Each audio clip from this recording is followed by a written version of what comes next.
These 10 people killed in the deadliest mass shooting in America since 2019. Flowers now lined up outside a Colorado supermarket and on top of a fallen police officer's cruiser after all 10 were gunned down. The president ordered flags to fly at half-staff and addressed the nation calling for a ban on assault rifles. I don't need to wait another minute, let alone an hour, to take common sense steps that will save the lives in the future. Police identified the gunman, and his family reveals issues with his mental health. The big question tonight, why did the gunman target people in and outside that grocery store and kill them seemingly at random? The police officer killed in a shootout with the gunman was 51-year-old Eric Talley, a father of 7. His children range in age from 7 to 20. Tarek Meyer begins our coverage tonight with more on the victims and how they're being remembered. Tarek? Well, we have their names and 2 of their photos. The victims range in age from 20 to 65. One was a young store manager, another a man who just walked his daughter down the aisle last summer and was about to welcome a granddaughter into the family. Now investigators are releasing more about the gunman and what may have led up to this. The man seen being led away in handcuffs at the scene of the supermarket shooting is indeed the mass shooting suspect. His brother has identified him as 21-year-old Ahmad Alisa. Relatives tell investigators he suffers from mental illness and had delusions and thought people were following or chasing him. Investigators say the gunman started shooting customers in the parking lot and in the King Superstore on Monday at 2:33 p.m. 136, we're in gunfight, hold the radio. 136, still multiple shots being fired at us. Boulder police secured the crime scene 48 minutes after police got the initial call. The gunman killed 10 people, including Boulder police officer Eric Talley. Talley has 7 children. His sister says he always wanted to be a pilot, but couldn't because he was colorblind. President Biden says the officer's actions were heroic. But when the moment the act came, Officer Tully did not hesitate in his duty, making the ultimate sacrifice in his effort to save lives. That's a definition of an American hero. Police identified the other 9 victims today, including 25-year-old supermarket employee Ricky Olds, pictured on the left. She was a deli clerk and also worked as a front-end manager at the supermarket. The victims are all between the ages of 20 and 65. Alisa purchased the gun 6 days before the shooting. An arrest warrant describes him as being armed with either an assault rifle or black AR-15. He was wearing a tactical or armored vest. The victims were located in the store and in the parking lot. A green rifle case was also seen in his car. Police say Alisa had removed all his clothing and was only dressed in shorts before surrendering to authorities with a gunshot wound to the leg. While being led away, he refused to tell officers if there were other suspects with him, but he requested to speak with his mother. The arrest warrant also reveals the gunman killed someone that he parked next to in the parking lot before randomly shooting others inside of the store. The motive is still unclear. Kent? All right, thank you, Tarek. And we've got a more detailed timeline of what happened going into the overnight hours. Officers were dispatched at 2:40 Mountain Time yesterday. Boulder police tweeted an alert 9 minutes later. At 3:28, the suspect was in custody. So the shelter in place was lifted at 6:40. And then at 1:30 this morning, the last victim's body was removed from the scene. At 3:59 a.m., all families were notified. A U.S. Senate hearing on gun violence took on more urgency today in the wake of the supermarket shooting. Janice Harris listened to the comments from senators about how to fix the problem. Is joining us now. Janice. Kent, lots of discussion. And at the opening of the Judiciary Committee hearing, Senator Dick Durbin said gun violence is a public health crisis. The usual political lines were drawn, with Democrats calling for gun control legislation and Republicans emphasizing the right to bear arms for America's citizens. Senator Durbin called on action to help stop gun violence, not just prayers and moments of silence for the victims. I could ask for a moment of silence for the mass shooting in Boulder last night. And after that is completed, I could ask for a moment of silence for the shooting in Atlanta 6 days ago.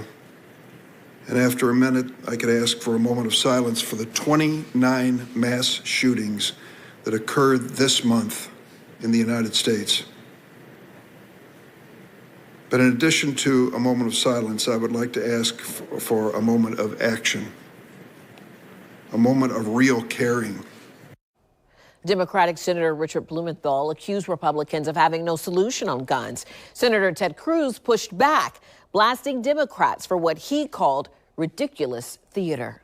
I agree. It is time for us to do something. And every time there's a shooting, we play this ridiculous theater. I don't apologize for thoughts or prayers. I will lift up in prayer people who are hurting, and I believe in the power of prayer, and the contempt of Democrats for prayers is an odd sociological thing. Chuck Grassley, the top Republican on the Judiciary Committee, says part of the problem is that the police are not funded well enough. Grassley says more funding would lead to better trained officers. Started feel like shit, hand to the worst. I wouldn't even make a dial if you put me on the climb. Let me be there for a while. When I look into your eyes, I don't see the same smile. Probably blame me for the drugs I was on before you found me. Hey yo, what's good? It's your boy Matt B, aka Piff. Welcome back to the channel. Thank you for checking out another video.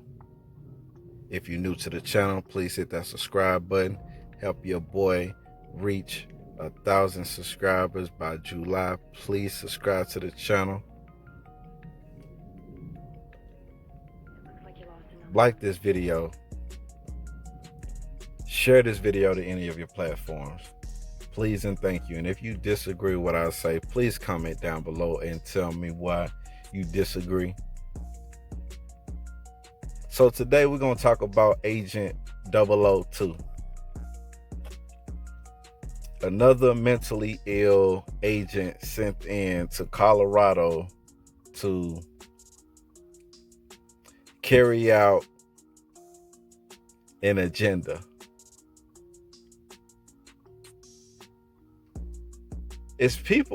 Are people waking up?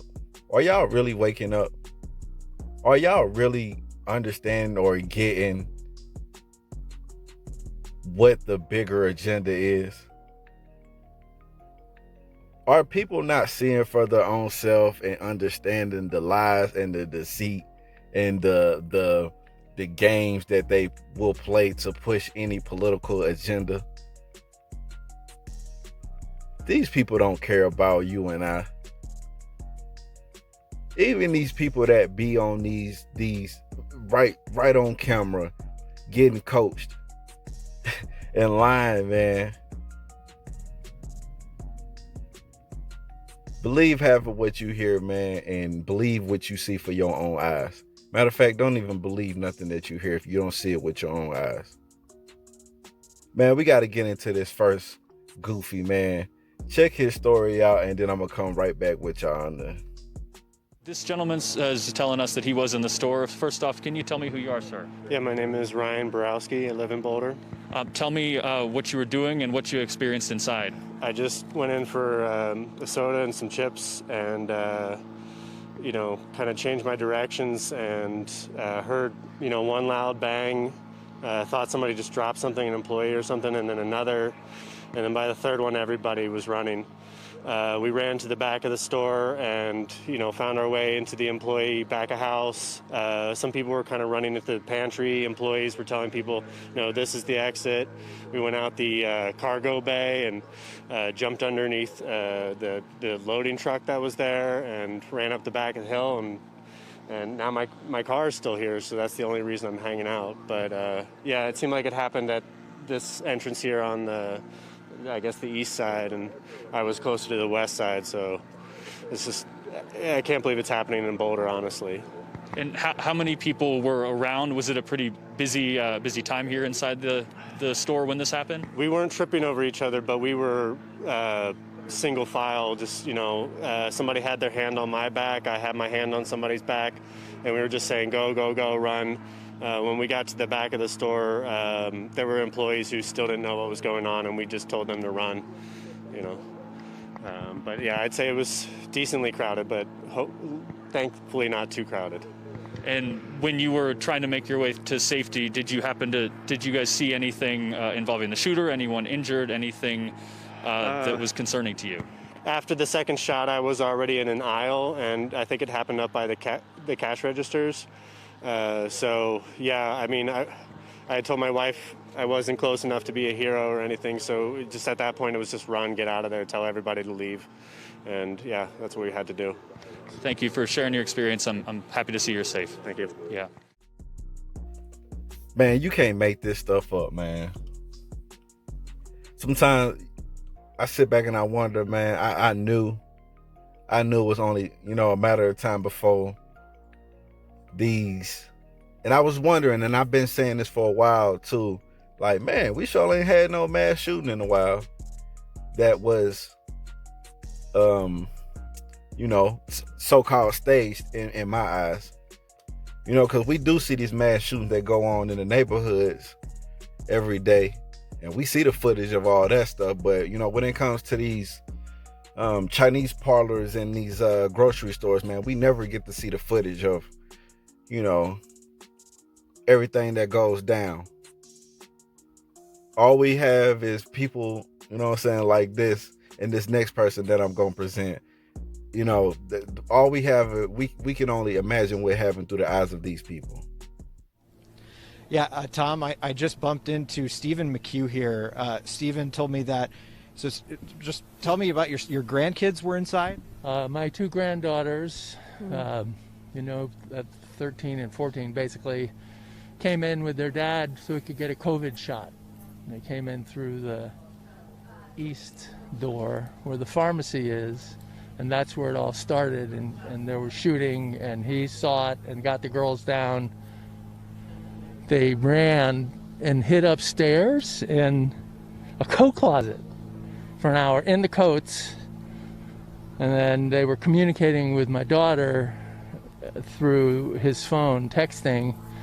And then the cops came in through the roof and were protecting them. They're out now, out the back. They got out, and this is going to be pretty hard for them to live with, I think.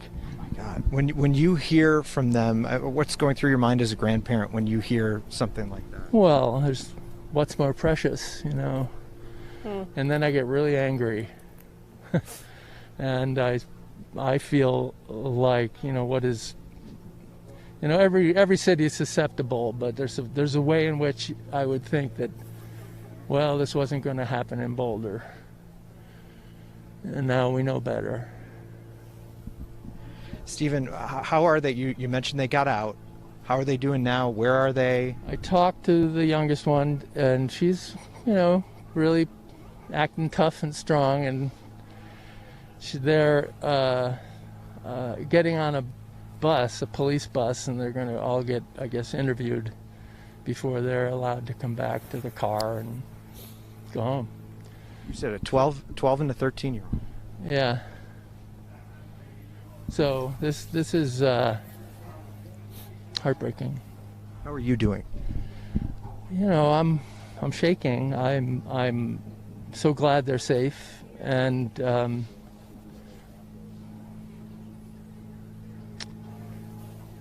it's not okay that we don't have better gun control laws. Let me just say that. It's not, when it's your family, suddenly I want better people to have guns if they're going to have them, and that this has got to stop. Every week in the United States there's a shooting. Now it's our turn, and that should never be repeated anywhere. Stephen, we're hoping for the best for everybody inside. I know there's a long road ahead because it's not just the situation too for them. I'm really concerned for their mental and emotional health, but they're great kids, and they're super solid, and they got great parents. But this is going to be a hurdle to get over. We are all thinking of your family tonight. I appreciate it. Stephen McHugh, we appreciate it.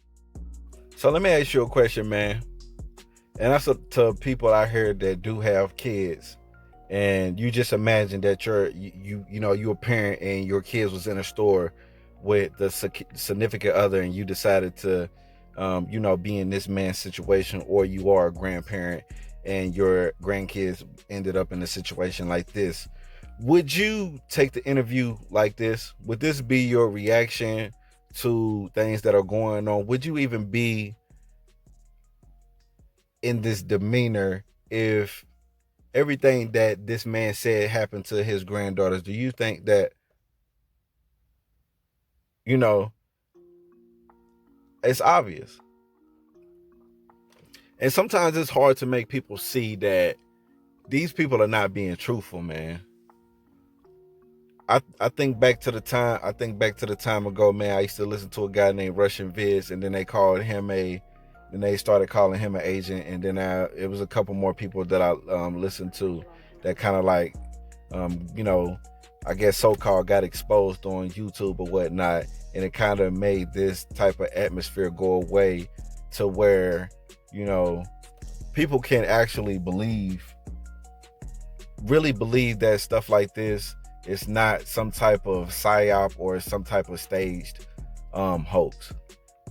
And I'm sorry to say, like I said, man, coming from where I'm from and living in the type of neighborhoods that I live in, a lot of the things that go on that should be televised, like a person shooting up, a funeral parlor, a funeral while it's going on, and a person shooting up a party, and 15 or 20 people are getting shot, and you don't hear about this on national news. You don't see the press conferences. You don't see the presidents stepping up talking about we need to do this, that, and the third. But I got one more person that I want y'all to see, and this woman right here actually jumped a whole 360, I believe, in her interviews. So, like I said, man, y'all can check it out for yourself, and y'all can see, if y'all believe this woman or not, or, I'm not here to make anybody try to see stuff my way, man. I'm just here to try to make people think. And when I look at stuff like this, man, I have to say something, because at the end of the day, man, I don't want to be lost, and I don't want other people to be lost. 42-year-old Sarah Moonshadow, who lives down the street from the supermarket, said she was at the scene. We were at the checkout, and shots just started going off, and I heard the first one shocked me, and the second one I knew for sure it was a shot, and I said, "Nicholas, get down," and Nicholas ducked, and we just started listening, and there was just repetitive shots, and then there was a brief pause, and I just said, "Nicholas, run," and he said, "No, don't move." I said, "Run right now. We have 3 seconds," and he started running, and then he shot towards us like we could feel it, and we just kept going. We just ran, and there was somebody laying in the road, and I tried to run towards him, and Nicholas pulled me away, and he said, "We have to go," and we just ran and hid behind the buildings on the end over here. And my dog is stuck right in front there, and I think they surrounded it. I think somebody might have been hiding. I don't know. The Twitter alert.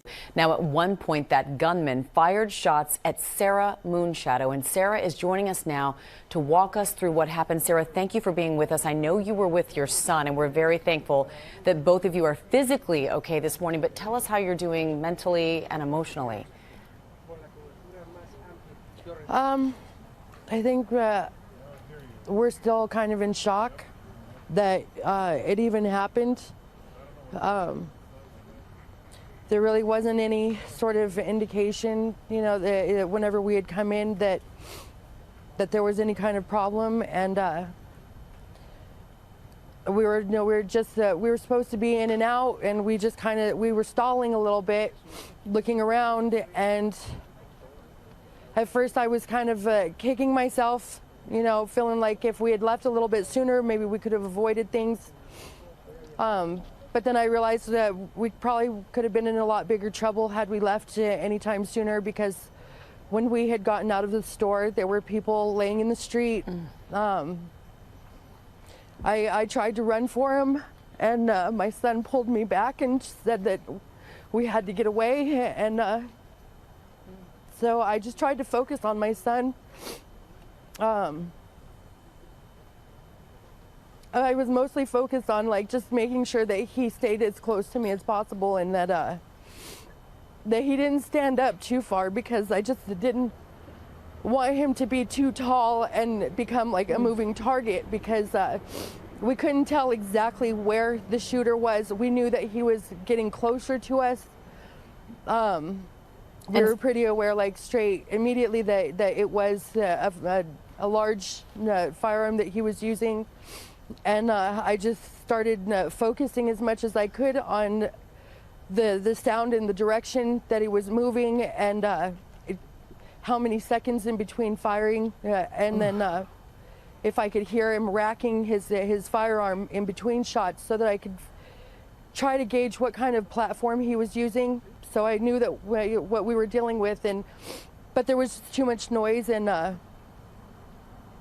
so I just looked at my son and I told him in between shots, by the fourth shot I started counting, and I told him, we have 3 seconds, stay low and don't look and just move fast. And he almost hesitated, and I just told him, we don't have another option, where we don't have any other chance to get out of here. So he got to his hands and feet and stayed low and just kind of ran, like he just kind of like ran and crawled on his hands and feet so that he wouldn't be seen. And I briefly glanced to my right to make sure that we had a clearing, and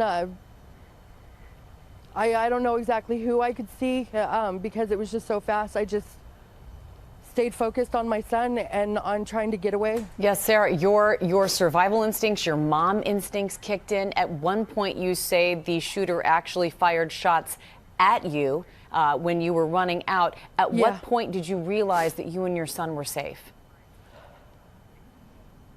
I think at the point whenever I saw, I'm pretty sure it was Officer Talley that was coming down the street, and I tried to jump out from where we were crouching down behind a stone, and I tried to flag him down, and my son was really scared. He said, no, please don't go. And so I backed up to stay with him, and that was when he pulled up to the person that was laying in the road, and then we started hearing more firing. It sounded like somebody was outside of the store. I wasn't quite sure. It just seemed like the gunshots were getting louder. So we just started running further back. We went to the side of the building a few feet away, and then at some point another officer came running. I'm not sure from where exactly, but she came running in our direction telling us to move. And so I'm pretty familiar with the neighborhood. And so I started showing my son where to go, because it kind of starts turning into a little bit of a maze in the center of this particular neighborhood. And so we kind of wound through a few buildings and stuff. And then there were some people that told us to come sit on their porch. And I think at that point, reality was just really starting to kick in, and I just really started freaking out. And It's an unimaginable thing to have to live through and to try and process. But Sarah, we are so happy and thankful that you are okay. Please give your best to your son as well, and really appreciate you walking us through what happened. We wish the best for you in your recovery, because you will have to recover from something that traumatic. Thank you. Yeah.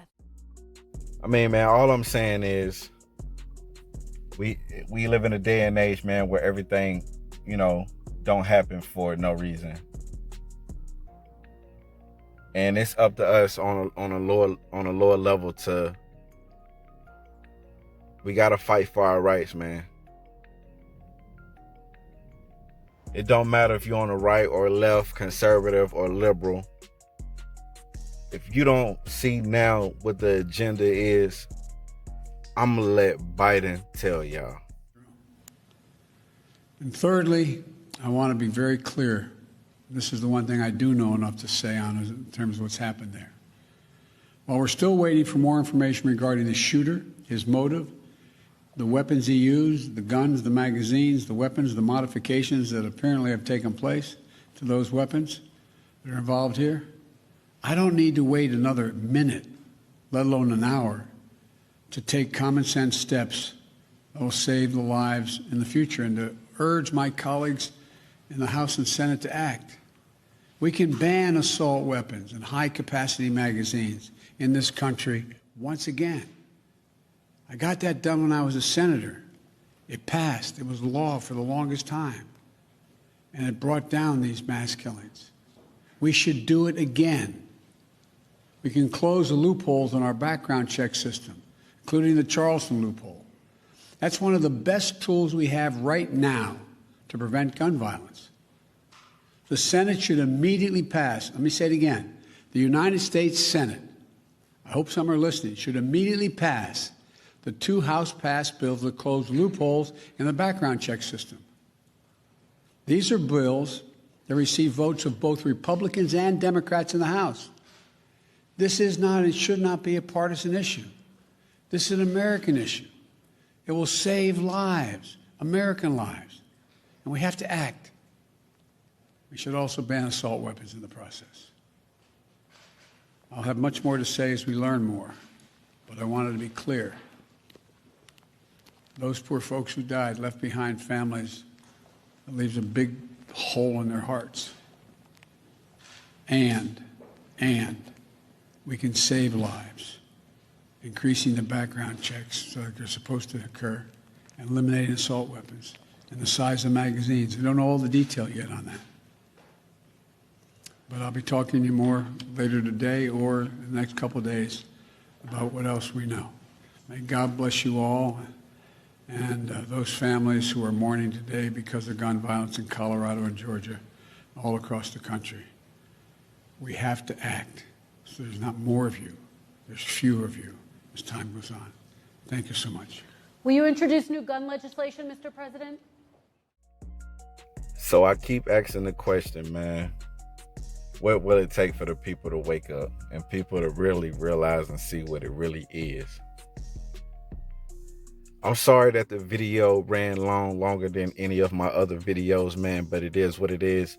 I know people sit up and look at 30 minutes of BS or whatnot, man, but, you know, this is my only way that, you know, I can combat what's going on out here, man. At the end of the day, you're not going to see too many. I'm not going to speak for other YouTubers, but when I look this stuff up, man, I don't see too many YouTubers like it was 5 or 10 years ago who was combating all of this misinformation, you know what I'm saying, and these hoax and these you know, different type of things that are going on. And I'm gonna say this before I go. I'm not saying that people are not, you know, passing or dying in these specific situations.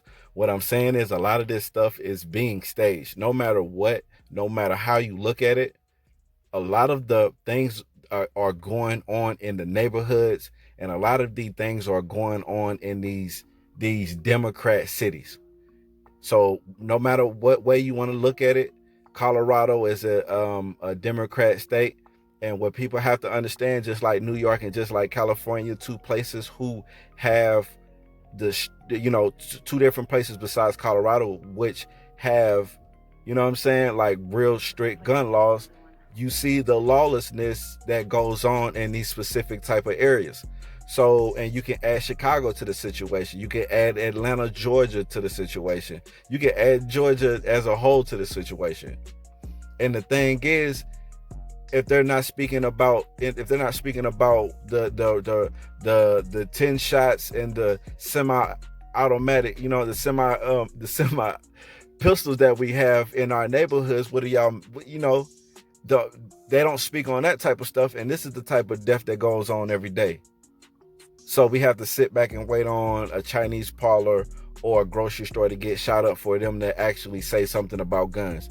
And they're not saying nothing about more people need to be, you know, more people need to have guns. No, we need to take all the guns. No, man, y'all. We have people running the country who have no idea about guns at all, I guess. A lot of people out here don't have guns because they don't want to deal with the issues or going through the whole process of getting guns. But a lot of the guys who carry guns where I'm from and in many of these urban areas, they ain't worried about that. They gonna get their guns by any means. So if y'all want to keep on sending these goddamn agents in there, man, to push y'all agenda, go right ahead, because only the fools gonna fall for it. Other than that, man, I hope that this wake somebody up. If it's one person, that's fine. If it's 10 people, that's fine as well. I love y'all. Thank y'all for checking out the video. Don't be a sheep, man. Don't be a sheep. I hope this video wasn't too long for y'all, man. But it is what it is, man. Love y'all, man. Comment down below and tell me what y'all think, man. Please comment down below and tell me how y'all feel, man. Peace.